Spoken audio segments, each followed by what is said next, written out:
From the Library of Congress in Washington, D.C. It's now my pleasure to introduce Laura and Peter Zaransky, who are going to discuss their cookbook, Polish Classic Desserts.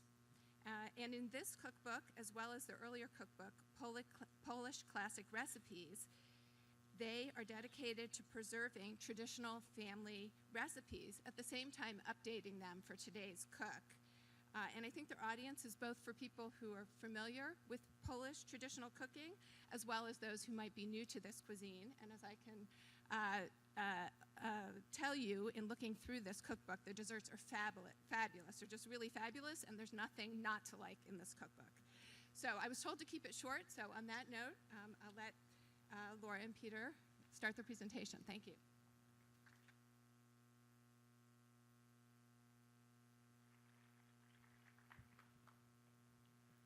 Well, if you haven't figured it out yet, I'm Peter and that's Laura. Very important.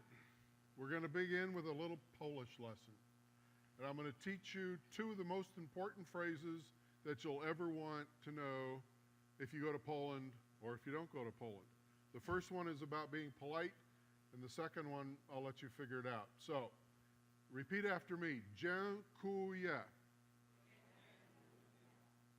Not bad. Dziękuję.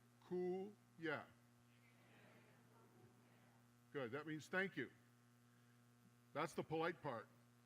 Now, the next word. Daj mi buzi. Daj mi buzi. See, she knows. She's laughing. It means give me a kiss. That may be the most important thing that you'll ever need to know. So, we're not chefs, but we're constantly asked how we got into, this business of writing cookbooks. And truthfully, it was really just a matter of coincidence, timing, and great luck. 5 years ago, if someone had asked us where we would be, we couldn't in our wildest dreams have said that we'd authored 2 cookbooks that were selling all over the world, and we're tweeting and blogging and twittering and all of this stuff. And we're going to Polish festivals all over the area up and down the East Coast. And we listen to a lot of polka music as we do these festivals, and it's all very loud. So by the time you come out, you need earplugs. I looked up our books on Amazon one time, and it's a real hoot to see a Polish cookbook written up in Japanese characters on Amazon Japan. Something doesn't quite compute. And this year we were blessed that our dessert book won an award by Gourmand magazine as the best European cookbook in the USA. So the way we got into this is that my mom wrote a very iconic Polish cookbook. Some of you may have seen it, The Art of Polish Cooking. And she wrote this in 1968. And I was 18, and I actually, since English wasn't her first language, I got to, at the age of 18, I got to edit the entire book from cover to cover and try to correct the language mistakes. But I didn't know anything about cooking. I was in a hurry. My mind was on other things, as you might imagine, at age 18. But the book was published. It has survived. It still sells, and about twice a year. Thank you, Mom. We get a little check, and that's kind of cool. My background really is not all that unique. I'm the one who really grew up Polish in this family, but it's not that unique. My parents both fought in the war, World War II. My mom was in the Warsaw Underground. My dad was an officer in the Polish cavalry, and the cavalry didn't last very long, against German tanks. And he ended up most of the war in an officer's prisoner of war camp. But after the war, they met in a displaced persons camp in what was then Germany, used to be Poland, wasn't quite sure what the borders were like, but they met in this displaced persons camp again, because they had known each other before the war. They got married, and after a while I came along. At the age of 2, we moved to Canada, and then when I was about in the 6th grade, we moved to Pittsburgh. But every morning, my mother had me studying Polish. I tell you, I hated it. She would sit me down, and we would read literature, and I'd learn grammar, and we kept up the language because we kept speaking Polish at home. And I guess up until my early teens, I'm told I still had an accent. But now, since I've lived in different parts of the country, that's pretty much gone, y'all. So anyway, I didn't really learn to appreciate my Polishness till a lot later in life, after having traveled to Poland, old enough to appreciate the country and absolutely falling in love with the food again. And my mom's book was written before the ages, in 1968. It was before the days of microwaves and before standing mixers and immersion blenders and all that, all those newfangled cooking tools.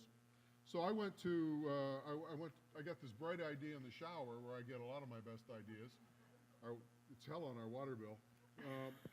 So I got this idea in the shower, and I went to her publisher, and I said, you need to update this book, for modern times. And they said, no, write a new book.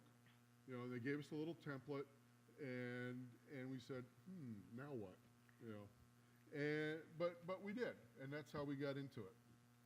And as I said before, or Peter said before, we're not pros, but like many of you, we've been, cooking in the kitchen for years. I started baking and cooking alongside my grandmother when I was a young girl. And we've been married for over 40 years now, and marrying into a Polish family, you kind of have to learn how to cook the food. And being that your mother-in-law is a cookbook writer, you kind of better know what you're doing. So anyway, I started cooking, and I made a lot of the food, and my in-laws were the critique. They'd tell me, oh, it's this or it's that, or it needs this or it needs. So I had all those notes in my recipes, and then when Peter's mom died, we had her original book with all of her handwritten changes and notes to recipes. So between the two of them, and with the help of some friends of ours who are Polish descendants, they also had a lot of family recipes. We took all of those and tested them and tried them out, and this is what we came up with. So she was the chef. I was kind of the taster and head dishwasher. On some days when we would do dishes that were more complicated, the kitchen had more flour in it, and I had more flour on me than in the dishes. But we were very fortunate to have a legacy of all these recipes, and recipes that were tested. And Laura was very good about getting rid of the pinch of this and pinch of that, and put a glass of milk in. I mean, who knows how big a pinch could be? But every one of the recipes has been tested.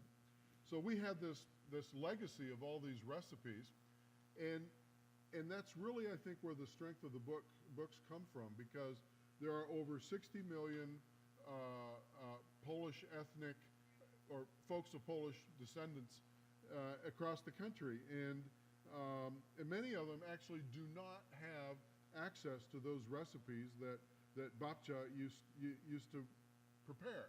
And we keep hearing all these stories from folks that we meet at different Polish festivals, about, oh, I wish I had the recipes, that food was so good, I don't know how to prepare it anymore.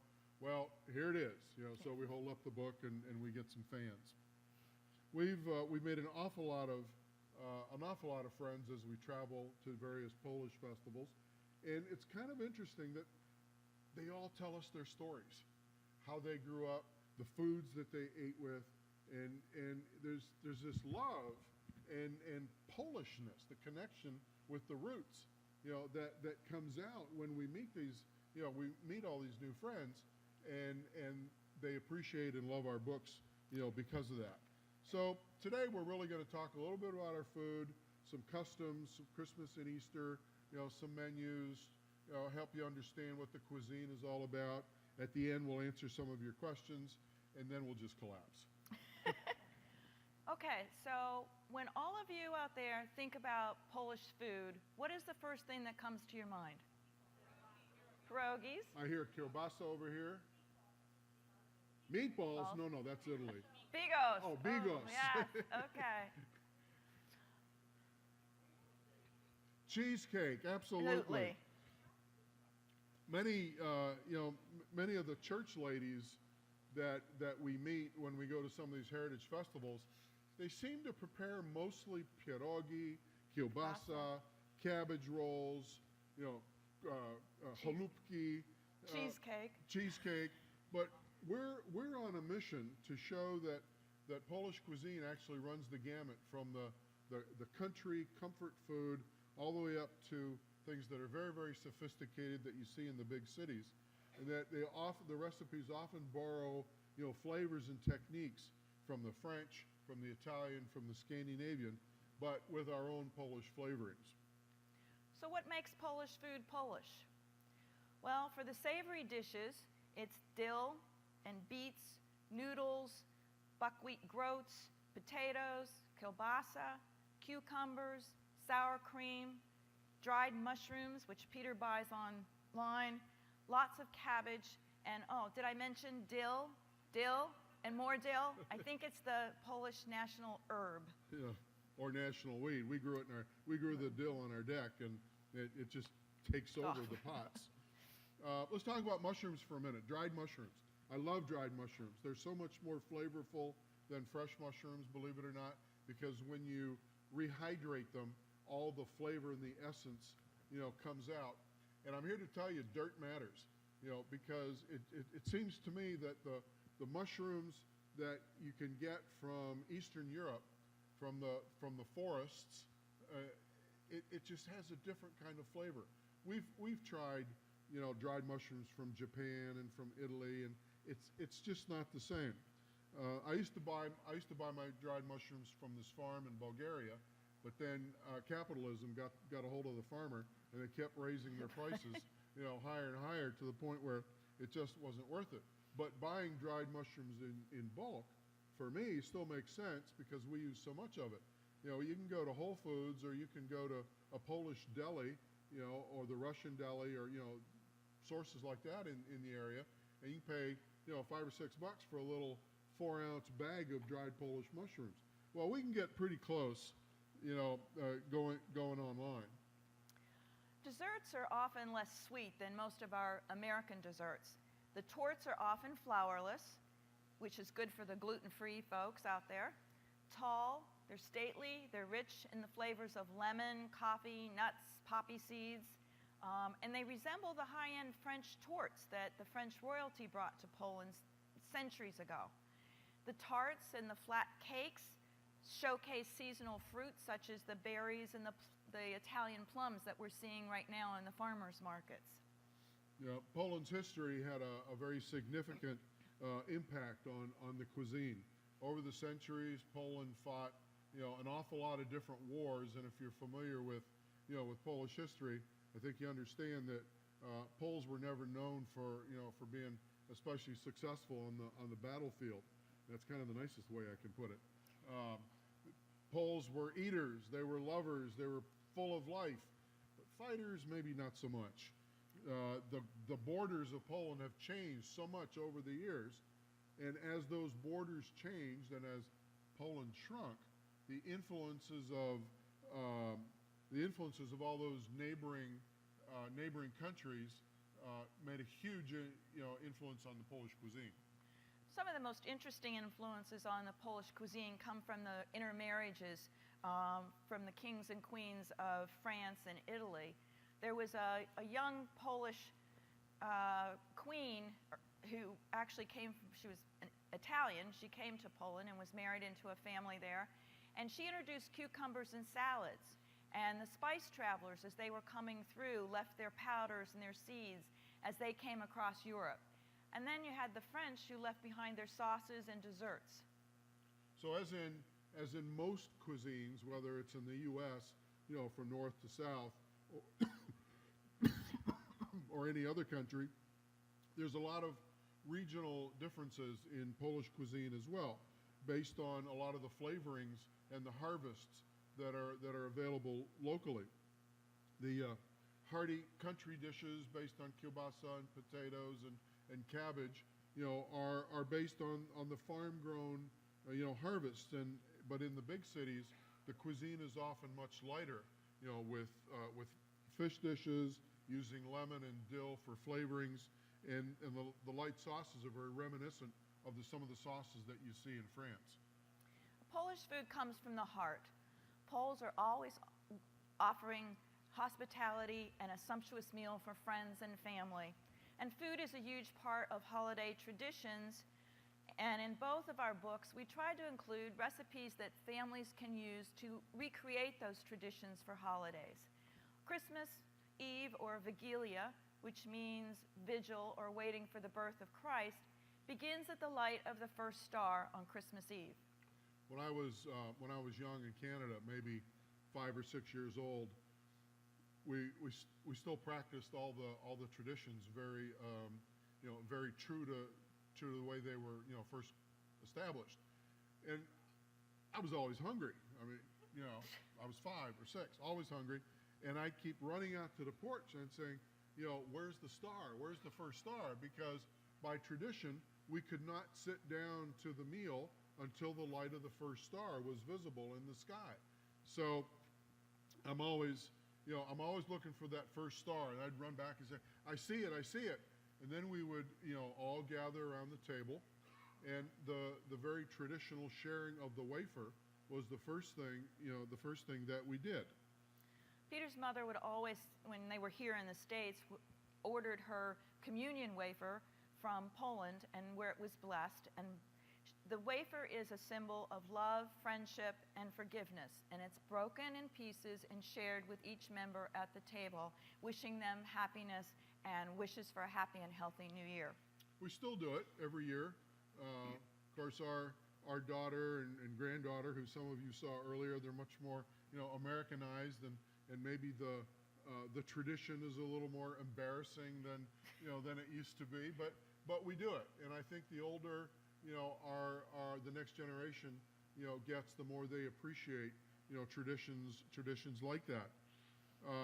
Along with Easter, that Christmas Eve supper, Vigilia, is probably one of the most traditional and anticipated meals of the entire year.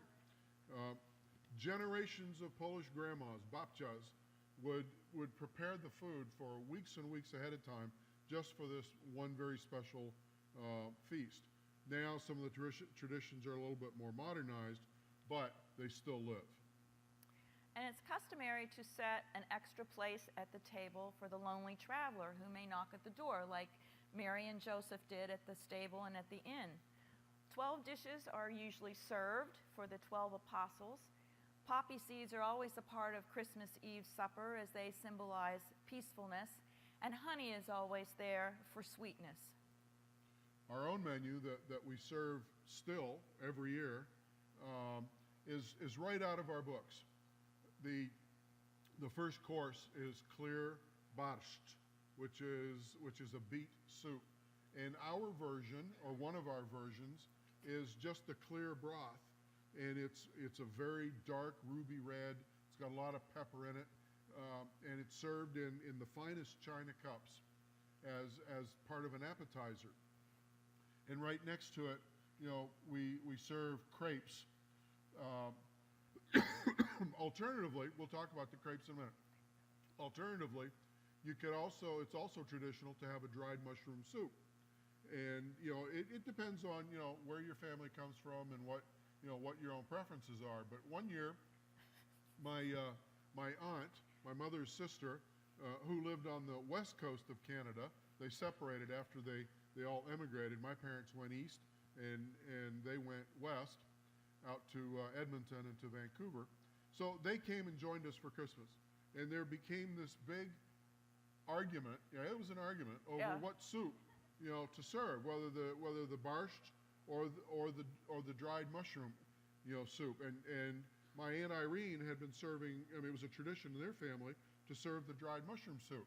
Now it's delicious. Don't get me wrong, but I'm used to what I'm used to, and I want. Well, anyway, so they ended up debating, and there was a little hollering and screaming, but they ended up serving both.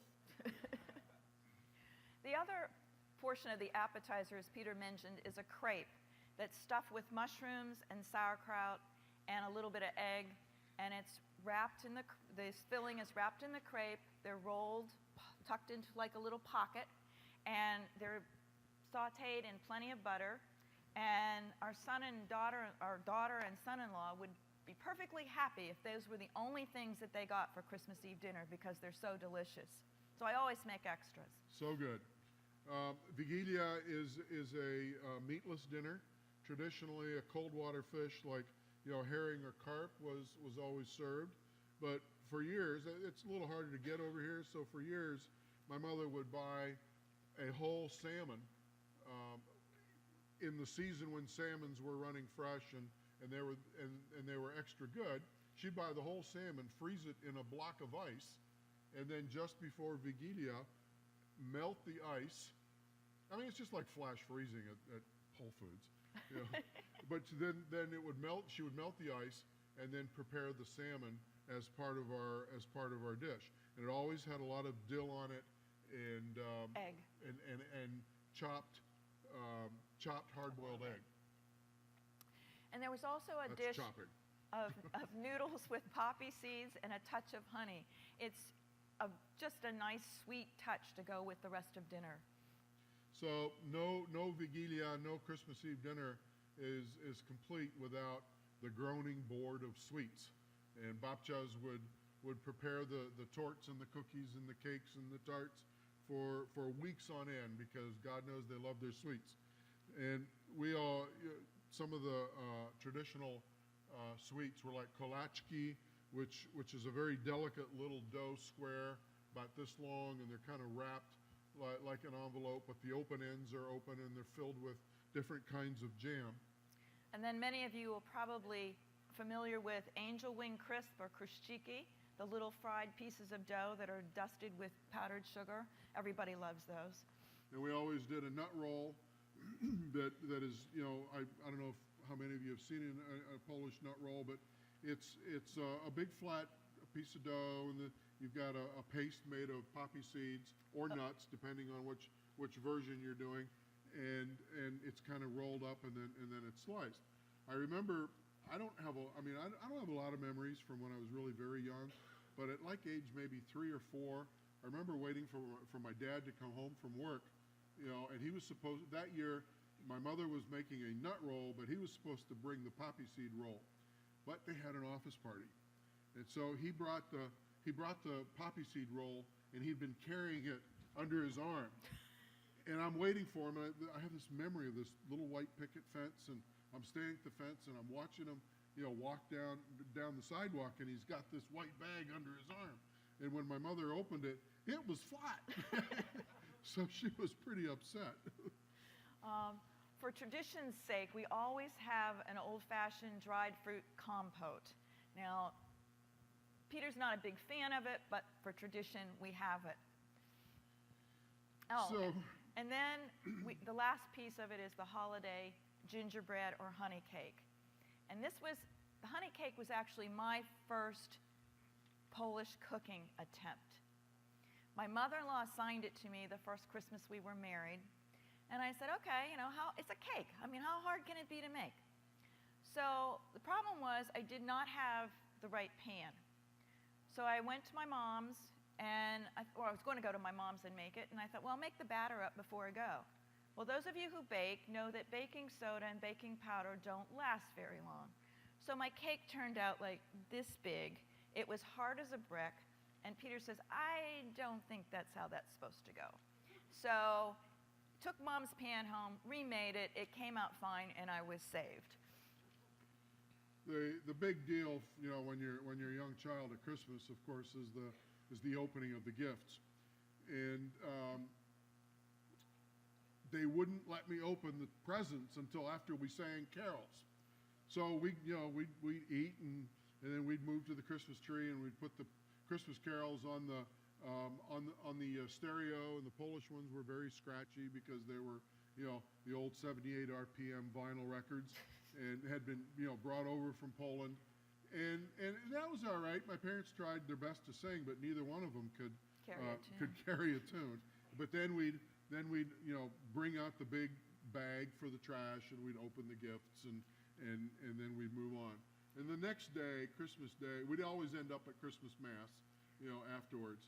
And the next day, Christmas, is Christmas Day is actually spent as a very restful time, just visiting friends and eating some cold cuts for the meal. Easter is the most religious is the most religious of the holidays, and the Saturday before Easter always starts with the blessing of the baskets, and you take it to the church, with samplings of the food that you're going to serve, and the priest, blesses the baskets, and every basket would also contain an Easter lamb or a butter, an Easter lamb of butter or sugar, and the colored eggs that were decorated, so traditionally in a Polish fashion. We were in Silver Spring a couple of years ago for one of these Polish traditional basket blessings. There's a Polish church in Silver Spring. And we met a young bride who had just married into a Polish family, and she was looking at our cookbook, and she came across our poppy seed tort that was in there, and she just said, "Oh, I have to make this." And so she bought the book. She took the book, made the recipe, and she took pictures of it because she was so proud of how it turned out, and she put them all over Facebook. So people love that poppy seed cake.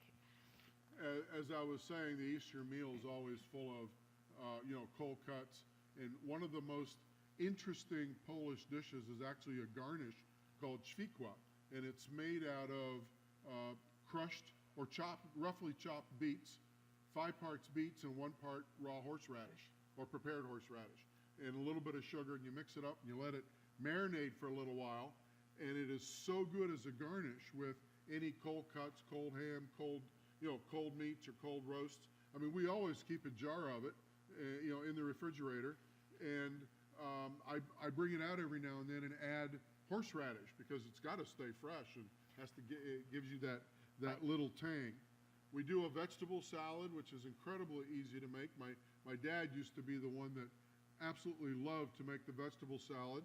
All different kinds of, actually frozen vegetables. It's been a little Americanized, with some mayonnaise mixed in it, a lot of dill on sour top. cream. Mustard, sour cream, a little dill on top. And so it's kind of a cold meal that we serve, and you can eat it pretty much whenever you want. And the desserts are, again, a long list. There is the mazurka, which is one of the primary desserts of Easter. And it's usually a shortbread crust, and then there can be layers of different toppings, one of which is there's a chocolate topping, there's apricot, there's walnut, there can be mixed fruits of figs and dates and raisins, but they're often intricate designs are put on them. They'll write Alleluia on them, or they'll put pussy willows in made out of nuts and different icing maybe, and then there are cheesecakes. Well, the cheesecakes there's like 14 different varieties of cheesecakes, but there's a secret ingredient in a couple of them that I'll bet you can't guess. Anybody have an idea? Secret ingredient in cheesecake that makes it extra fluffy. It's mashed potatoes. Say what? Brownies? No, it's not brownies. Mashed potatoes. Mashed potatoes. Just a little bit of mashed potatoes, in the cheese mix, and it just makes it, extra fluffy. One of the recipes in our book is a replication of the tort that my mom made when they were in the displaced persons camp, in Germany. Now, my mother was a person of privilege, before the war, and they always had housekeepers in the house, and she never had to wash dishes or make the bed. But life is different when you're in a displaced persons camp after the war. There is no privilege. So when my mom and dad decided to get married, she actually baked her own cake for the first time in her life using a recipe for a black walnut cake that she got from her landlady, and she grew her bridal bouquet. Cyclamens. Cyclamens, right? That was her favorite flower. And I found the photographs, her wedding photographs, all 3 of them, in an album that she had prepared, for us of our family history. So I pulled those out, and I actually found the recipe for the black walnut cake. And in the book, we replicated the photo of the cake and her bridal bouquet, and we added a little bit of sepia next to it to make it look old. and it's right next to the original photographs. So if you pick up our dessert book, it's a really cool story, and it's absolutely a delicious cake. When we were in Poland, our son-in-law fell in love with Papal cream cakes. Papal cream cakes, in case you aren't familiar with the story, back in 1999, the Pope had made a visit, Pope John Paul, had made a visit to his hometown. And he just made an offhand comment about his favorite dessert from when he was a child. And it was these layers of pastry dough with pastry filling in between the layers. And it's just really light and flaky. And he used to buy them with his friends after school in the marketplace as they were coming home.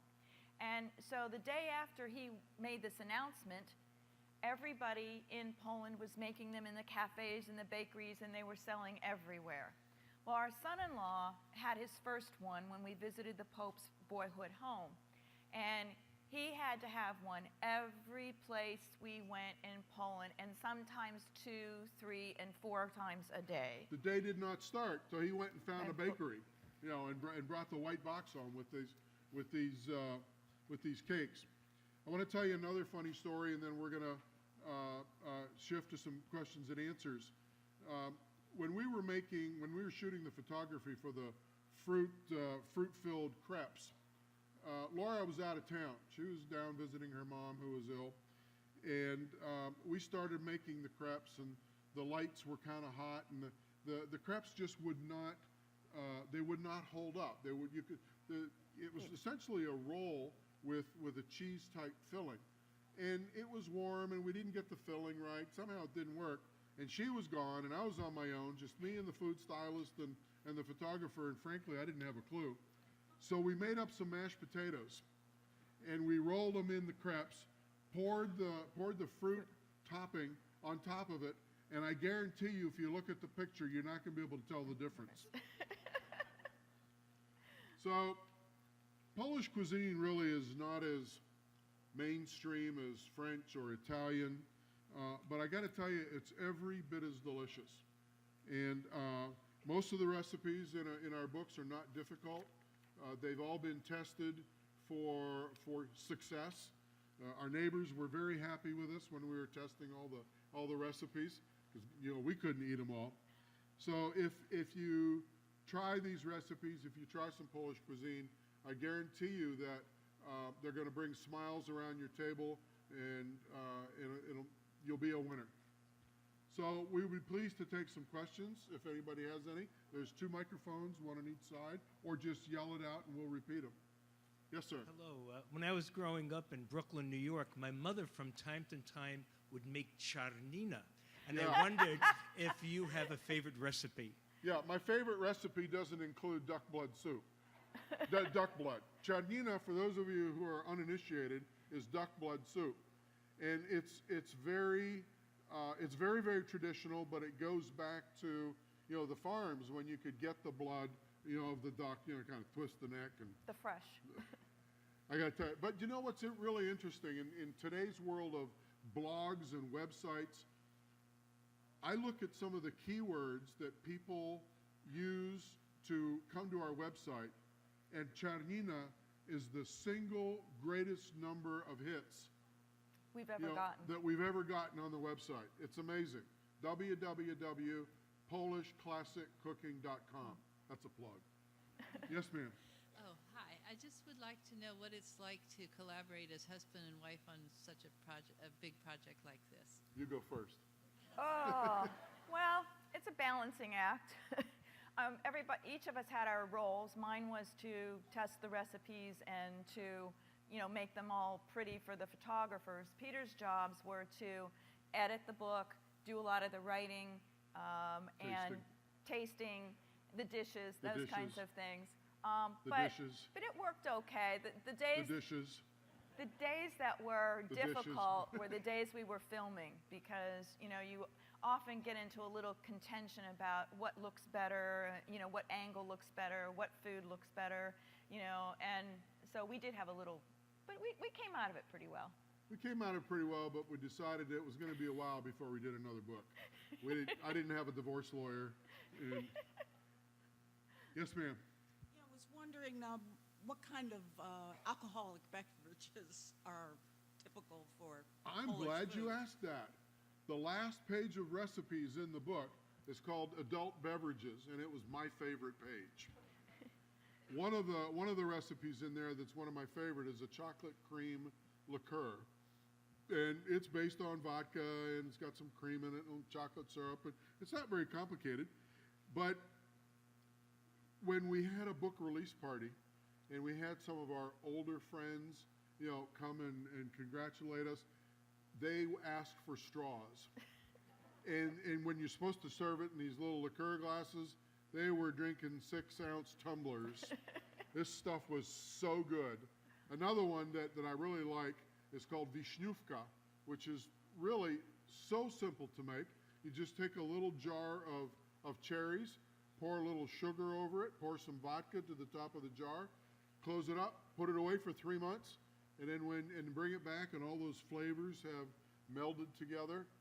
So good. Yes, sir. Afternoon. My grandfather was from East Poland, and my grandmother was from Central Poland. And I'm sure in your book you have a lot of different recipes from different areas. What I was wondering is, when you're dealing with a recipe in your book that is multiple interpretations in different areas, did you guys usually try to mix the recipes together to see how it would work, or you would try to really stick to one region's traditional aspect of it? We tried to stick with one traditional recipe that we're most familiar with, and ones that we knew were tried and tested and would be successful for anybody who tried to make them. I think if there's any way to describe our recipes, they're the classics. We tried to stay away from regional interpretations because they would be less familiar for somebody who came from a family from a different region. So we stayed with the middle-of-the-road classics and then anybody who might have their own spin on it, and it's perfectly fine to do that. But we stayed with the classics. Thank you very much. You're welcome. Yes, ma'am. How were you able to adapt the Polish cheeses? Farmer's cheese is not, that's my thing when making the desserts. Or also the Polish, sweet creams and the sour creams and all of that. The Polish cheeses are a little different. We were able to find oftentimes the Polish cheeses at the Russian gourmets or the Polish Kielbasa factory, which is in Rockville. They have a lot of those. But we've also used, on occasion, I've used ricotta cheese in some of the recipes by draining it and letting it sit. We were able to use farmer's cheese a lot. I have to say, occasionally on a last minute used cream cheese, the Philadelphia cream cheese. It's not as good, it doesn't have the body, and it doesn't have the same flavor, but if you're in a pinch, it'll work. But the farmer's cheese is actually fairly available. You can get it at your more upscale grocery stores like Whole Foods or Balducci's. Fairly commonly, Giant carries it sometimes around the holidays. And certainly the Eastern European delis almost always have it. But the point that I think is important is that we wanted to only include recipes with ingredients that are readily available, so that you didn't have to go online and find some strange flavoring or something out of the mainstream. Any others? Yes, sir.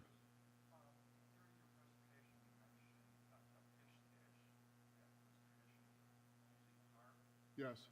Carp in the United States is not terribly popular. That's right. Fish. That's right. I was wondering, is there a special way of preparing a carp dish?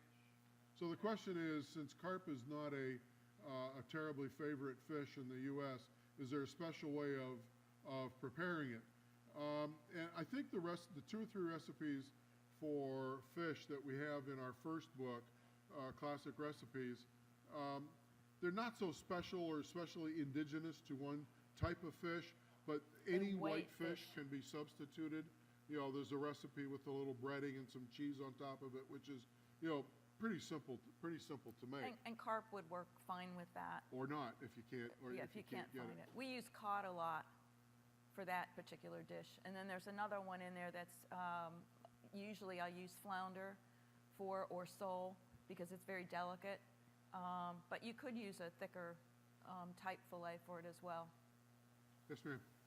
Hi, my Polish grandmother was a professional baker, and she used lard in almost everything. So do you use lard or use something else? No, ma'am. No lard. No lard. Lots of butter, but no lard in anything. The only time we've used lard would be to fry. But we don't use lard. And again, when Laura tested all these recipes, and we talked about, bringing them updated for, making them updated for modern kitchens, the idea is to update them for more modern kitchen techniques as well. I mean, I know that lard was big in Europe, in some cases it still is, but you can substitute for lard, and still retain the flavors. And so we've always in our recipes presented, the options. Sometimes maybe a little healthier. Lard's not, cardiologists love lard. Any more? Any other questions? Well, thank you for coming. I'll just, the cover, there wasn't any room. Normally I would have had these up here. This is the dessert book that we talked about the most today. Which has a very iconic dessert on the front of it. These are ponchki. They're filled donuts. Traditionally they're filled with a rose hip jam in Poland, and that's why we have the roses on the cover of the book. And this book's available, for purchase, down in the buying area. And then our first book is Polish Classic Recipes, and this is Hunter's Stew on the cover, which is one of the dishes that somebody mentioned, the bigos. The bigos, right? It's Hunter's Stew. Hunter's Stew. It's a delicious sauerkraut based with different kinds of meat in it, and it's just absolute. This one was not available, here at the convention center, but you can buy either of these books autographed through our website, or any bookseller or Amazon unautographed, obviously. So these books are available pretty widely, like 150 websites around the country, around the world, actually, I should say. So thank you very much for coming. We appreciate it. This has been a presentation of the Library of Congress. Visit us at loc.gov.